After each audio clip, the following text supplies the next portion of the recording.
ગાંધીનગર જિલ્લાના માણસા તાલુકામાં સ્થાનિક સ્વરાજની ચૂંટણીને લઈને ભારે ઉત્સાહ જોવા મળ્યો।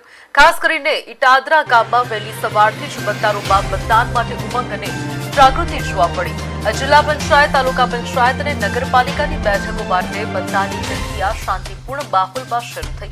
જિલ્લા વહીવટીતંત્ર દ્વારા મજબૂત આયોજન અને ચુસ્ત પોલીસ બંદોબસ્ત વચ્ચે મતદારોને ભયપણે પોતાના મતાધિકારનો ઉપયોગ કર્યો હતો।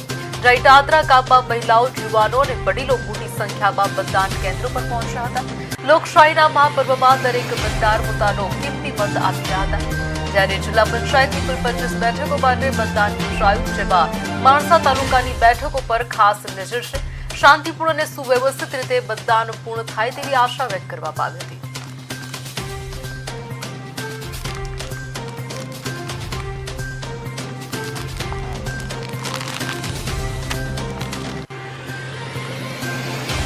માણસા તાલુકાના ઇટાદરા ગામે આજે મતનું ઉત્સાહ બહુ જ ખુશ અને ખુશહાલી જોવા મળે છે, જેમાં આજે કેટલાક લોકો અને કેટલાક અધિકારીઓ પોતાના મત અને પોતાનો અધિકાર આટલા આપવા માટે અહીંયા આવ્યા છીએ। કેટલીક સુવિધાઓ પણ મૂકવામાં આવી છે, જેવી કે રિક્ષાઓની અને ઇકોની કે કેટલીક સુવિધાઓ પણ મૂકવામાં આવી છે અને મતદારો અહીંયા કેટલાક મતદારો પોતાનો અધિકારો અને પોતાના મતનું ઉત્સાહ અને પોતાનો અધિકાર આપવા માટે કેટલાક અધિકારીઓ અને મતદારો અહીંયા આવ્યા છે।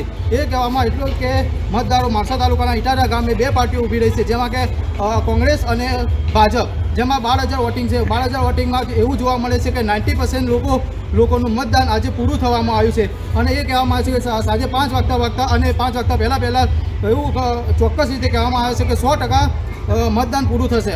આજે એટલું ઉત્સાહ જોવા મળે છે કે મતદારો કેટલાક એકદમ ખુશ જોવા મળે છે અને મતદારો પોતપોતાના અધિકારો અને અંકુશથી મતદારો અહીંયા જોવા મળે છે।